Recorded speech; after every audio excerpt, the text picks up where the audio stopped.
వాయుదేవుని కృపకు పాత్రురాలైన కుంతీదేవి చక్కగా గర్భవతి అయింది. గర్భవతి అయిన తరువాత చక్కగా నవమాసములు మోసి ఒక శుభముహూర్తమున శతశృంగ పర్వతాలలో కుంతీదేవి వాయుదేవుని ప్రసాదితమైనటువంటి ఆ కుమారుణ్ణి ఆ అమ్మ నవమాసములు వేసి చక్కగా ప్రసవించినది. ఎప్పుడైతే ఇక్కడ భీముడు ఉదయించాడో అక్కడ హస్తినాపుర పట్టణములో మొదటి కడవలో నుండి జనించాడట. కలియంశము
అలా పడగ విప్పి మొట్టమడిపోయారట క్రిందకు. ప్రళయం సంభవించింది.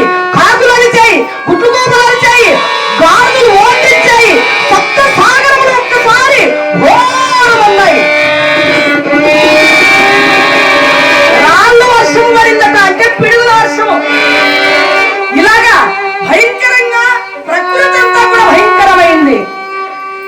ఎప్పుడైతే ఇన్ని అపశకునాలు ఎదురయ్యాయో, సామాన్యంగా ఎందుకంటే లోకములో బిడ్డలు పుట్టిన తర్వాత ఈ మాత్రం సూచనలు ఉండాలి ముందుగా. అవునండి, ఇలాంటి బిడ్డలు పుడితే చాలా గొప్పగా వెలిగిపోతారు తల్లిదండ్రులు కూడా. అలా ఎప్పుడైతే దుర్యోధను పుట్టడంతోనే ప్రళయము సంభవించినదో, ఇక్కడ ఉన్నటువంటి భీష్ముల వారు విదురుడు చింతాక్రాంతులై యోచిస్తూ ఉన్నారు. వీడు పుట్టడంతోనే ఇన్ని అపశకునాలు ఎదురయ్యాయి. ఇక వీడు పెరిగి పెద్దవాడైన తర్వాత ఈ రాజ్యానికి ఏమి దాపరిస్తుందో కదా, ఈ రాజ్యం ఏమవుతుందో, ఈ ప్రజలకి ఏమిటో భగవంతుడా, ఇలాంటి వాడు ఉండకూడదు అని పరుగు పరుగున ధృతరాష్ట్రుని దగ్గరకు చేరాడు. వారిద్దరూ రాగా గమనించి, ఆ ధృతరాష్ట్రుడు కళ్ళు లేవుగా, స్పర్శ మాత్రం ఉంది. ఎవరొచ్చారో మాటలు అన్ని బాగా తెలుసు. నాయనా, నీకు కుమారుడు జనించాడు. అవును తండ్రి గారు, ఇప్పుడే విన్నాను. చాలా సంతోషంగా ఉన్నది. ఎందుకంటే పుట్టడంతోనే మగపిల్లవాడే కదా, వంశోద్ధారకుడు కదా. ఆనందంగా ఉన్నది తండ్రి గారు. నా ఆనందానికి అద్దులు లేవంటున్నాడు వృద్ధివాడు. సంతోషం నాయన, మాకు కూడా సంతోషంగానే ఉన్నది. కానీ నీ కుమారుడు మొదట కడుపులో జనించిన వాడు పుట్టడంతోనే ప్రళయం సంభవించింది నాయన. గాడిదలు అరిచాయి, గుడ్లు గోబులు అరిచాయి, కాకులు అరిచాయి, సప్త సాగరములు ఏకమయ్యాయి. ఈ భూమి మోసేటువంటి ఆదిశేషుడు మూర్ఛితుడయ్యాడు. ప్రళయం సంభవించింది. నా మాట విను. ఎందుకంటే మొక్కై ఉన్నప్పుడే తుంచి వేయాలి, మానైన తరువాత వంచడము మన తరము కాదు అనడముతోనే, తండ్రి గారు ఏమంటున్నారు? మీరు అనవలసిన మాటేనా? లేక లేక ఇన్ని సంవత్సరాలకు నాకు పుట్టినటువంటి మగబిడ్డ, నా కుమారుడిని నాకు లేకుండా దూరం చేస్తారా? ప్రళయమే రాని, రాజ్యములే సర్వనాశనం అయిపోయి, నా బిడ్డ నాకు కావాలన్నాడు. వారు మాత్రం ఏమి చేయగలరండి? తండ్రే వద్దన్న తర్వాత ఇంక వారేమీ చేయలేరు కదా. అది కాదు నాయనా, ఇక చాలా మంది పిల్లలు ఉన్నారు కదా, ఇంకా ఉద్భవించేటువంటి కుమారులు చాలా ఉన్నాయి కనుక ఈతను వద్దనిపిస్తున్నది అన్నారు. మీరేమన్నా చేయండి, నా కుమారుడు నాకు కావాలి. అక్కడ నుండి బయలుదేరి వెళ్ళిపోయారు విచారగ్రస్తులై. భీష్ముడు విదురుడు వెళ్ళిపోయిన తర్వాత ఇక హేమసేనుడు శతశృంగ పర్వతములో జనించాడు. అప్పుడే ఆకాశవాణి ప్రత్యక్షమై ఆ కుమారునికి నామకరణము చేసింది. వాయుదేవుని యొక్క అంశ చేత జనించాడు భూలోకములో గనుక, మంచి వలాఢ్యుడు గనుక భీముడు అనబడేటువంటి నామము. కలి అంశ చేత జనించినటువంటి కుమారుడు కనుక ఈతనికి దుర్యోధనుడు అనే నామకరణము. ఇక ఇదే నక్షత్రములోనే, ఇప్పుడు కాదు, ఇంతకు మునిపే పుట్టేశారు కొందరు. ఎవరు? జరాసంధుడు, హిడింబాసురుడు, ఇక కీచకుడు. ఈ 5 సప్తబలులు, పంచబలులు, వీరందరూ కూడా ఒక నక్షత్రములో జనించినటువంటి వారు పంచబలులు కనుక ఒకరి చేతిలో ఒకరు మరణిస్తే తతిమా వారందరూ కూడా వారి చేతిలోనే మరణము. ఒకరి చేతిలో అంటే వీరిద్దరికంటే పెద్దవారు వారందరూ. ఎవరు? భీమునికి దుర్యోధను కంటే పెద్దవారు వారందరూ. జరాసంధుడు, హిడింబాసురుడు, మరి బకాసురుడు లేడు సుమా, వీరు మాత్రమే. బకాసురుడు, కిమ్మీరుడు వారు వేరు. వారి ఇద్దరితో కలిసి సప్తబలులు 7 మంది అవుతారు, 7 అవుతారు. వారు వేరు, వీరు వేరు. వీరందరూ ఒక నక్షత్రంలో పుట్టినటువంటి వారు 5 కూడా. అంటే వీరికంటే పెద్దవారే వారందరూ కూడా. ఇలా ఎప్పుడైతే కలియంశ చేత దుర్యోధనుడు అక్కడ జనించారు, ఇక్కడ దైవాంశ సంభూతుడైన భీమసేనుడు శతశృంగ పర్వతంలో జనించాడు. పరమానందంగా సాగిపోతున్నది. ఇలా ఉండగా దేవి 2 బిడ్డలు ఏమిటి, ఇంకా మనం 3 ఉన్నాము కదా, మనకు 3 బిడ్డలు ఉంటే బాగుంటుంది. ఇంకొక కుమారుడైతే బాగుండును. ఎవరు స్వామి? ప్రజెంట్ పదవిలో ఉన్నటువంటి వారు ఎవరు? ప్రజెంట్ పదవిలో ఉన్నటువంటి వారు దేవేంద్రుడు.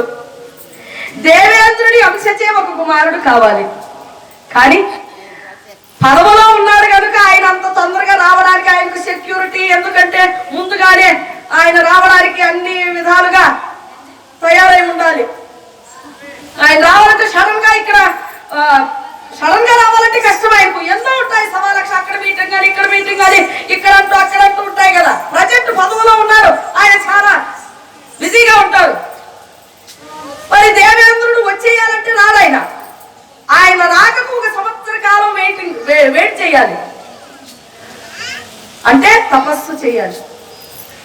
సంవత్సరము తపస్సు చేశారట ఎవరు? శతశృంగ పర్వతములో పాండు మహారాజు గారు సంవత్సరం తపస్సు చేశారు. ఎందుకంటే ఆయన బిజీగా ఉంటాడు. ఆయన అనుగ్రహం కావాలి. ప్రజెంట్ పదవిలో ఉండేవాడు ఆయనకు అన్ని కావాలి కదా. సరే, సంవత్సరం తర్వాత అప్పుడు దేవేంద్రుడు ప్రత్యక్షమై ఆ అమ్మకు చక్కటి సత్సంతానము ప్రసాదించాడు. గర్భవతిగా ఉన్నది. ఇది ఇక్కడ ఉండని, ఎందుకంటే ఏమమ్మా నరనారాయణులు కదా, నారాయణుడు పుట్టకుండా నరుడు పుట్టకూడదు. కానీ అది భాగవతము, ఇది భారతము, మనం చెప్పుకునే అవసరం లేదు. అయినా 2 ముక్కలు చెప్పుకో. గర్భవతిగానే ఉంది. ఇలా ఉండగా మధుపట్టణాన్ని పరిపాలించేటువంటి కంసుడు, కంసుని పినతండ్రి కుమార్తె దేవకీదేవి. చెల్లెల అంటే పినతండ్రి, అంటే పినతండ్రి బిడ్డలు వాళ్ళు. దేవకీదేవి వసుదేవుడికి ఇచ్చి కళ్యాణం చేయించారు. వసుదేవుడు ఎవరి? వసుదేవుడు కృష్ణుని తండ్రి. ప్రధాదేవి తమ్ముడు, అంటే ప్రధాదేవి కుంతీదేవి తమ్ముడు. కుంతీదేవి పెద్దదట అందరికంటే. ఆ దేవకీదేవిని వివాహము చేసి సారె చీరలతో ఆడబిడ్డలు పుట్టింటి నుండి అత్తవారింటికి ఎలా పంపుతారో అలా పంపుతూ ఉన్నారు. వెనకాల కంసుడు వస్తున్నాడు పరమానందముతో.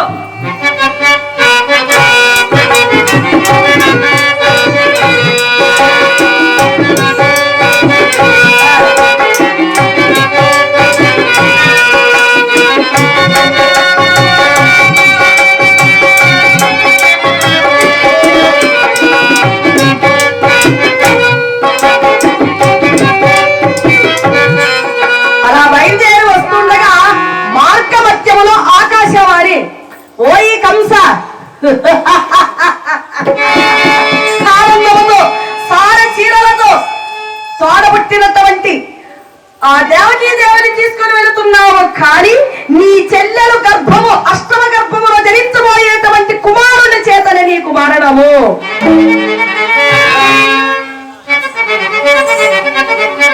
పసుపు బట్టలు కూడా విప్పలేదు, పారాణి కూడా పాదాలకు పెట్టినటువంటి పారాణి కూడా ఆరలేదండి.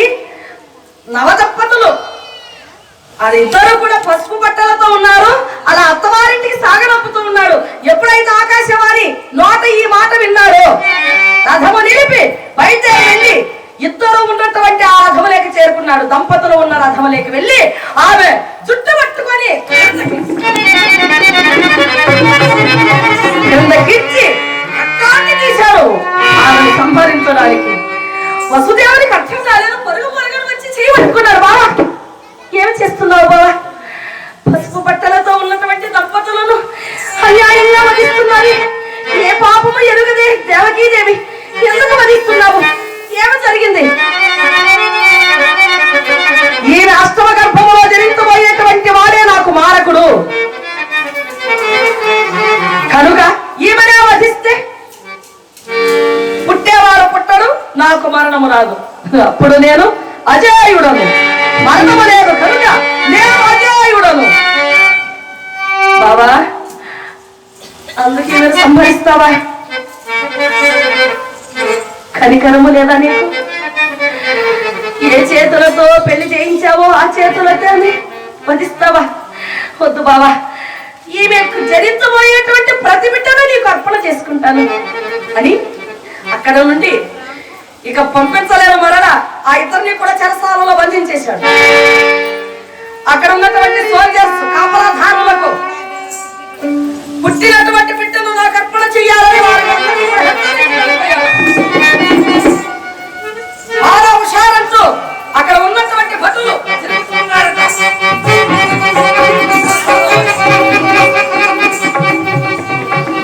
సంవత్సరం తర్వాత ఆమె గర్భవతి అయి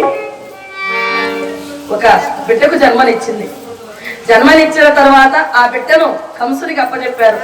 అతన్ని వధించాడు. ఇలాగా 6 బిడ్డల్ని కూడా వధించాడు. శోక సందర్భంలో మునిగిపోయింది దేవకీదేవి. ఇక 7వ గర్భముతో ఉన్నది ఆ తల్లి. 7వ గర్భముతో ఉన్నటువంటి ఆమె 2 కళ్ళు ఉన్నటువంటి మనకే ఇంత యోచన ఉంటే సర్వలోకాలకు అధినాథుడైనటువంటి పరమాత్మకు ఎంత యోచన ఉంటుందండి. 7వ గర్భముతో ఉన్నటువంటి ఆమె గర్భములో నుండి ఆ శిశువును తీసుకొని వెళ్ళి రోహిణి గర్భములో ప్రవేశపెట్టాడు. ఎవరి రోహిణీదేవి? వసుదేవుని యొక్క 3వ భార్య. ఆమె గర్భములో ప్రవేశపెట్టాడు. ఏమండి, సామాన్యంగా గుడ్డ మార్పిడి చేస్తున్నారు, చేతుల మార్పిడి, అవంట ఇవంట, కిడ్నీలు మార్పిడి, ఇవన్నీ చేస్తున్నారు. కానీ ఈ గర్భములో ఉండేటువంటి బిడ్డలు ఇంకో గర్భములో పెట్టినటువంటి చరిత్ర మన భారత కథలోనే ఉందండి. ఇక్కడ ఉన్న ఈ తల్లి గర్భములో నుండి తీసుకొని వెళ్ళి ఎక్కడో రేపల్లెలో ఉన్నటువంటి రోహిణీదేవి గర్భములో ప్రవేశపెట్టాడు పరమాత్మ. ఎంతకంటే ఆధారము మన భారతములో ప్రతి అడుగునా కూడా చూడండి ఎంత అద్భుతమో. ఇప్పుడు కాదు, జ్ఞానము ఎప్పుడో ఉన్నది, మన భారతములోనే ఉన్నది. యోగమాయ తీసుకొని వెళ్ళిపోయిందట ఈ బిడ్డలో. గర్భములో ఉన్నటువంటి దేవకీదేవి గర్భములో ఉన్నటువంటి ఆ శిశువుని తీసుకొని వెళ్ళి రోహిణీదేవి గర్భములో ప్రవేశపెట్టాడు భగవంతుడు. ఇక మరలా 8వ గర్భముతో ఉన్నది దేవకీదేవి. కానీ కంసుడికి మాత్రం 7వ గర్భమే అనుకుంటున్నాడు. కానీ ఇక్కడ భగవంతుడు మార్పిడి చేసేశాడు. 7వ గర్భము అక్కడ పెట్టేశాడు. మళ్ళా 8వ గర్భము. వారికి అన్ని తెలివితేటలు ఉంటే సర్వము పాలించే ఈయనకి ఎన్ని తెలివితేటలు ఉండాలి. కంసుడు మాత్రం ఏమనుకుంటున్నాడు? 7వ గర్భమే, ఇంకా 8వ గర్భము లేదు అనుకుంటున్నాడు. కానీ 8వ గర్భముతో ఉన్నది తల్లి. గ్రహాలన్నీ కూడా ఉచ్చ స్థితి పొంది ఉన్నాయి. అక్కడ రోహిణీదేవి గర్భములో నుండి ఒక శిశువు జనించాడు. రోహిణి గర్భములో నుండి, ఇక్కడ దేవకీదేవి గర్భములో నుండి వెళ్ళిన శిశువే కదా అక్కడకు. అక్కడ కుమారుడు జనించాడు. జనించడంతోనే ఆ కుమారునికి పేరు పెట్టారు. రోహిణి గర్భములో జనించినటువంటి బిడ్డలకు ఏమని పేరు పెట్టారు? సంఘర్షణుడు. సంగ్రహించి తీసుకొని వెళ్ళారు కదా, ఈ గర్భములో నుండి ఆ గర్భములో ప్రవేశపెట్టారు కనుక సంఘర్షణుడు అనేటువంటి పేరు. మంచి బలముతో పెరుగుతున్నారట, బాగా మంచి బలముతో కలిగినటువంటి వాడు కనుక బలరాముడు. అలా ఆ కుమారుడు అలా ఎప్పుడైతే జనించాడో ఈ చెరసాలలో నవమాసములు మోసి గ్రహాలన్నీ కూడా ఉచ్చ స్థితి పొంది ఉండగా ఒక శుభముహూర్తములో ఆ దేవకీదేవి గర్భము నుండి పరిత్రాణాయ సాధూనాం వినాశాయ చ దుష్కృతాం ధర్మ సంస్థాపనార్థాయ సంభవామి యుగే యుగే సంభవామి యుగే యుగే. ప్రతి గుణంలో ధర్మాన్ని రక్షించడానికి, ధర్మాన్ని శిక్షించడం వరకు ఆవిర్భవించినటువంటి శ్రీమన్నారాయణమూర్తి అవతార పురుషుడైనటువంటి ఆ స్వామి, ఆ శ్రీకృష్ణ పరమాత్ముడు ఆ చెరసాలలో ఒక్కసారి ఆమె గర్భములో నుండి భూభారం తగ్గించడానికి అలా భూమి పైన అవతరించాడు. 33 కోట్ల దేవతలందరూ కూడా పుష్ప వర్షము కురిపించి కృష్ణ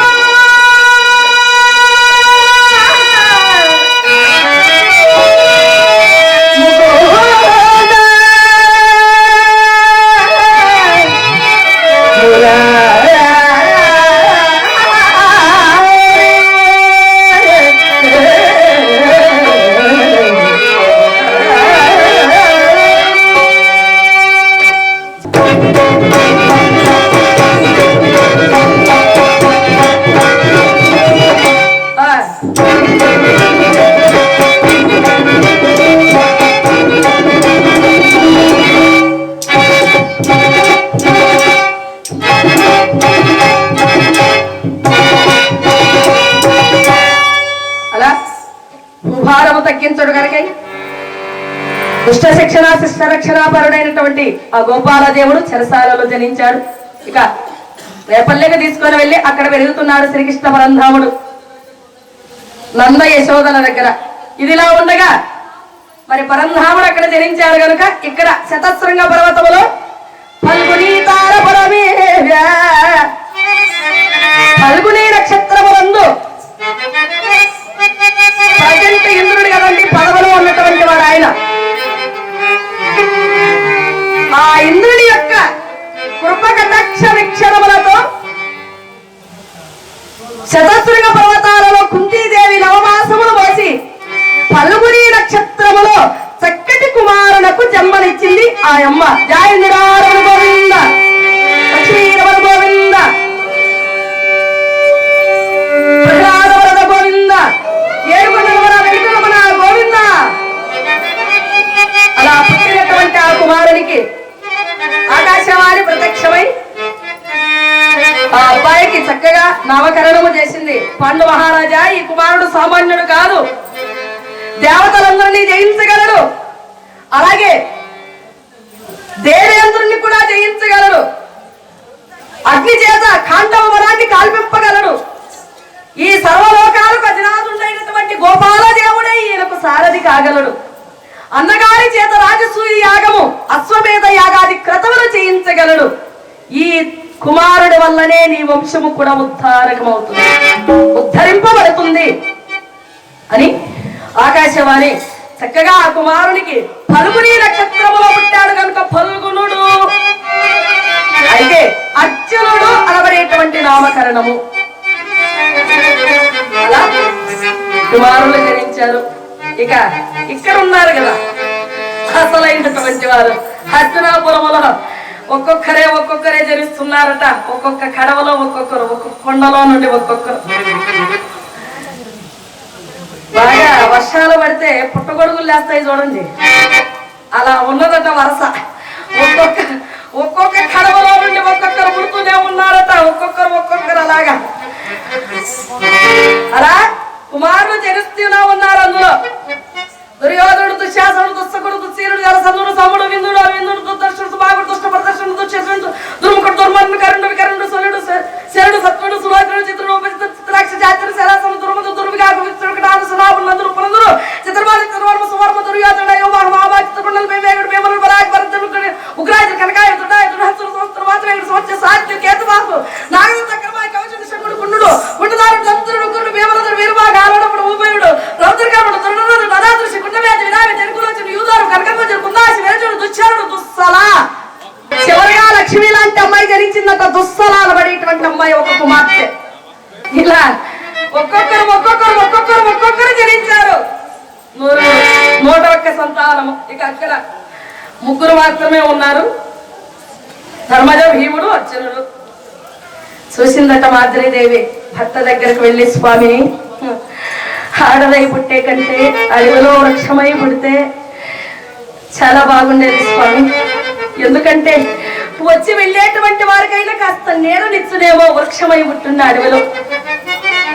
కానీ మూరంగని మా అక్కకు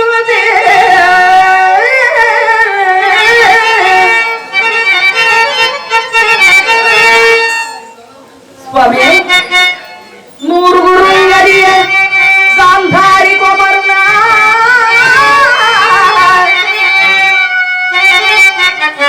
మా అక్క కుంతీదేవి ముగ్గురు బిడ్డలకు జన్మనిచ్చింది. హస్తినాపుర పట్టణములో గాంధారి దేవి 9 కుమారులకు జన్మనిచ్చా.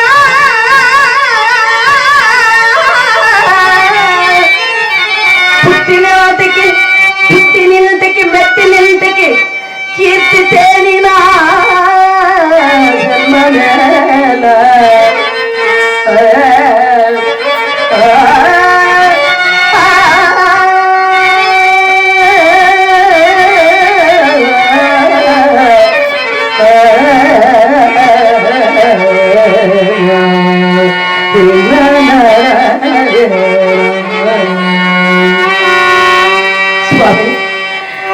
పుట్టినింటికి మెట్టినింటికి కీర్తి ప్రతిష్టలు చేరేటువంటి నాలాంటి ప్రతిభ ఎందుకు స్వామి? వృక్షమై పుట్టినా కూడా కాస్త సార్థకత ఉండునేమో నా ఈ జన్మకు.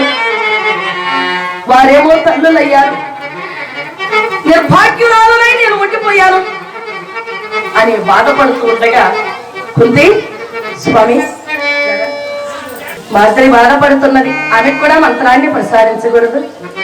రా చెల్లి, నేనేమన్నా నేర్పనన్నానా? కుంతీదేవి చక్కగా మంత్రాన్ని మాతృదేవి కూడా ఉపదేశించినది. ఎవరిని ప్రార్థించమంటారు స్వామి అన్నది. దేవతలందరికీ కూడా వైద్యులట. అశ్వత్థుడు, నాశ్వత్థుడు అనబడేటువంటి ఇద్దరు దేవతలకు వైద్యులు. మనలాగా వీధి వీధికి ఒక డాక్టర్ కాదు, అందరికీ దేవతలందరికీ ఒకే ఇద్దరే డాక్టర్లు. వారే అశ్వత్థుడు, నాశ్వత్థుడు. అశ్విని దేవతలు, అశ్విని దేవతలు ఇద్దరిని ఒక్కసారి ప్రార్థించింది ఆయమ్మ పుణ్యం. చక్కగా గర్భవతి అయింది. వారి అంశచే ఇద్దరు కమలను జనించారు. కనుకనే వీరు ఉద్యోగం కూడా విరాట పర్వములో వారు డాక్టర్ పనే చేస్తారండి. ఎక్కడ అశ్వములు గుర్రములు వేపడానికి విరాట్ మహారాజు గారి నగరానికి వెళతారు. అందరూ అన్ని పనులు చూస్తే వీరు మాత్రము వైద్యులుగానే వెళతారు. వారిద్దరూ మాతృదేవి గర్భమునందు ఒక శుభముహూర్తమున శతశృంగ పర్వతంలో జనించారు.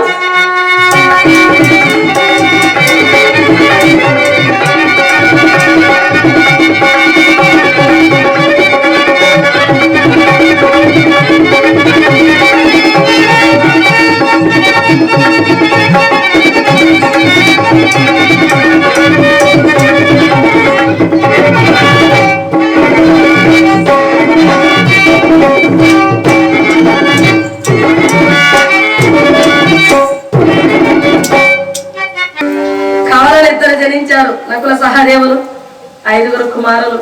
ప్రమానందంగా అలా సాగుతూ ఉన్నది. ఇలా ఉండగా ఇక్కడ 101 సంతానము, ఇక్కడ 5 కుమారులు. ఆనందానికి రోజు పండుగే. పాండు మహారాజు గారి పరమానందంగా ఉన్నారు. ఆ పిల్లలు చక్కగా పెరిగి పెద్దవారు అవుతున్నారు. ఇలా ఉండగా ఒక రోజున మరి మాతృదేవి భర్తను సేవించడానికి బయలుదేరి వెళ్ళింది ఆమె. ఆ రోజు చక్కగా పువ్వులన్నీ కూడా సంపంగిలైతేనేమి, అక్కడ ఉన్నటువంటి సువాసనతో వెదజల్లేటువంటి జాజులు, విరజాజులు, మల్లెలు, మల్లలు, ఈ పువ్వులన్నీ కూడా చక్కగా ఆమె మాలగా గుచ్చి మెడలో కొన్ని అలంకరించుకొని, ఆమె కొప్పుకు కొన్ని అలంకరించుకొని ఆ పువ్వులే భర్త దగ్గర కూడా తీసుకొని వెళుతున్నది. వసంత ఋతువు కూడా వారికి తోడైందేమో ఆ రోజు. ఆ సువాసనలతో వెదజల్లేటువంటి ఆ సుమధురమైనటువంటి ఆ వాసనకు మహారాజు గారు మనస్సు చలించిందట. ఎలా ఉన్నది ప్రకృతి కూడా వారికి తోడైంది. అప్పుడు చక్కగా చేరి సేవ చేస్తున్నటువంటి భార్యను చూశారు. చూడండి, మరణము ఎలాంటి స్థితుల్లో ఏ రూపము ధరించి వస్తుందో తెలియదు. భార్య రూపంలోనే వచ్చింది. చూడండి మహారాజు గారికి. వర్షుల వాక్కు రక్తపోవునా, ఎంత జాగ్రత్తలు వహించినా ఒంటి స్తంభ మేడలో ఉన్న పరీక్షణ మహారాజు గారు మరణించలేదు. చిన్న కీటకమై ఒక పండులో దాగి ఉన్నటువంటి తక్షకుడు ఒంటి స్తంభ మేడలో ఉన్నటువంటి మహారాజు గారికి తప్పిందే మరణము? తప్పలేదు. ఇంత జాగ్రత్త వహిస్తూ భార్యలను కూడా రాక్షసుల్లా పెద్ద పులుల్లా చూస్తున్నటువంటి మహారాజు గారి మనస్సు ఈ రోజు చలించింది. భార్యను చూచి వెళ్ళి దగ్గరికి వెళ్ళాడు. అదండి, మనుషుల శాపాన్ని మరచారు మీరు అని అంటూ ఉండగా ఏమి చెప్పినా వినిపించలేదు ఆయన. వినిపించినటువంటి మహారాజు గారు ఆమెతో సంపర్కము ఎప్పుడైతే ఇరువురి కలయిక సాగినదో అక్కడికక్కడే ప్రాణాలు విడిచిపెట్టారు.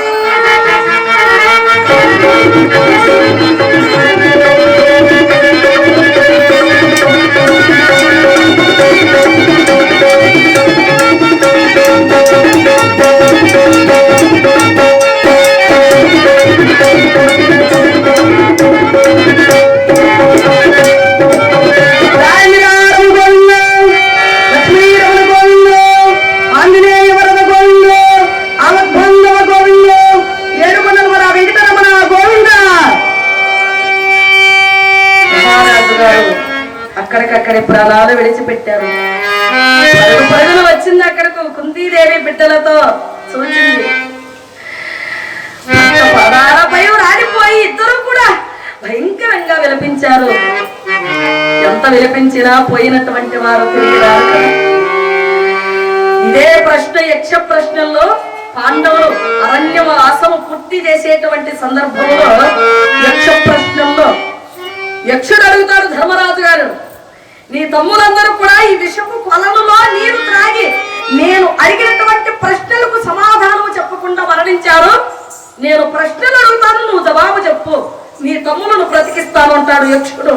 మారు రూపంలో ఉన్నటువంటి ఒక బకము అంటే ఒక పంగ.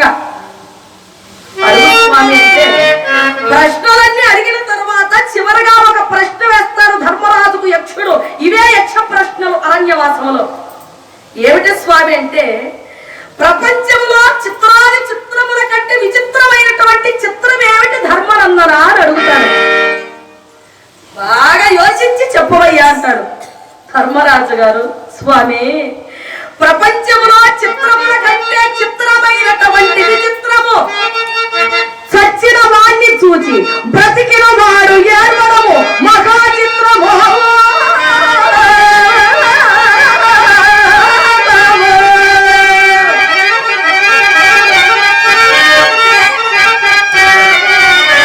ప్రపంచంలో చాలా చిత్రమట. అవునండి, మనము కూడా పోతామని తెలుసు, తెలిసినా కూడా సచ్చిన వాడిని చూచి బ్రతికిన వాడు ఏర్పడము మహా చిత్రము.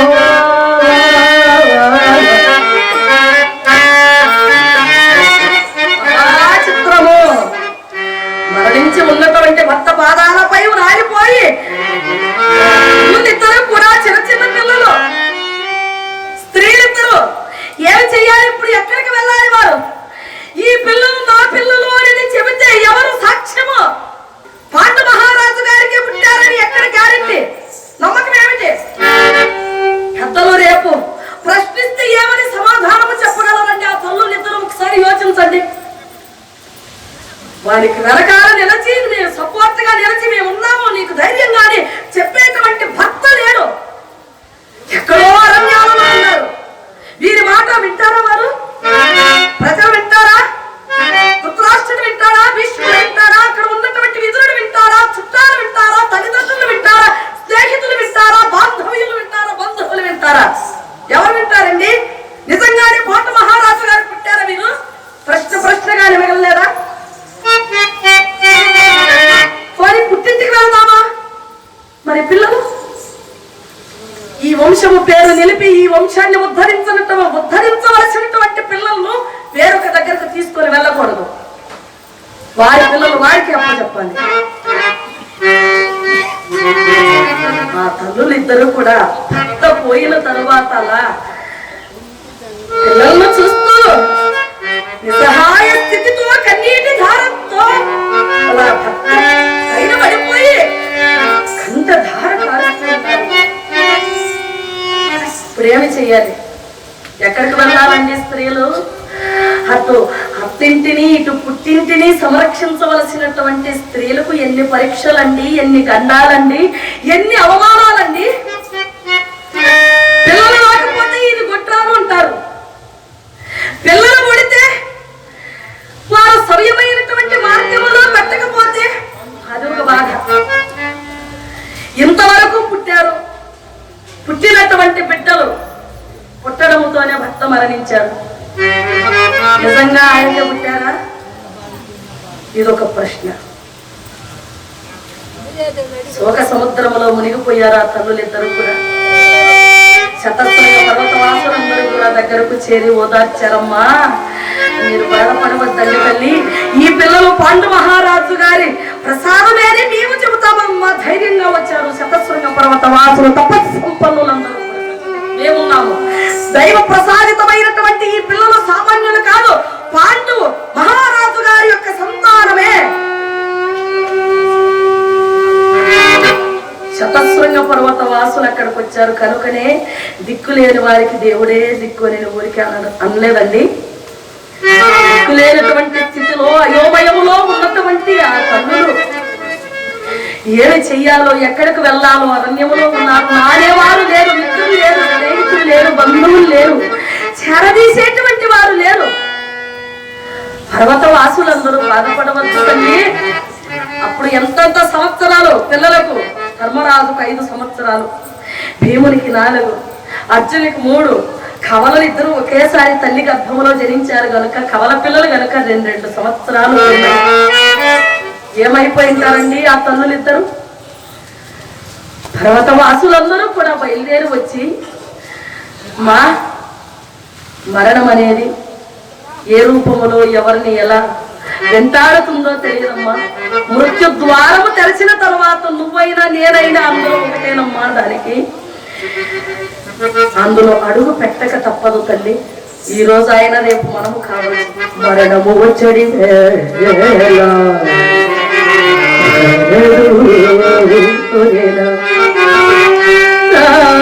గసిన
ఎక్కడ దాగమున్నా మరణం అనేది సత్యం. ప్రతి జీవికి కూడా మహారాజు గారు మరణించిన తర్వాత శతశృంగ పర్వత వాసులు గంధపు చెక్కలన్నీ కూడా తీసుకొని వచ్చి దహన సంస్కారములకు అన్ని ఏర్పాట్లు గావిస్తూ ఉండగా ఈమె మాతృదేవి నా వలన భర్త మరణించారు కనుక నేనే సతీ సహగమనము చేస్తానన్నది.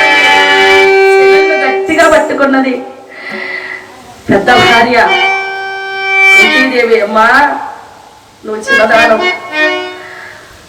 నేను పెద్ద భార్యగా ఆయన జీవితంలో అడుగు పెట్టాను కనుక ఆయనతో పాటు నేనే మరణిస్తానమ్మా.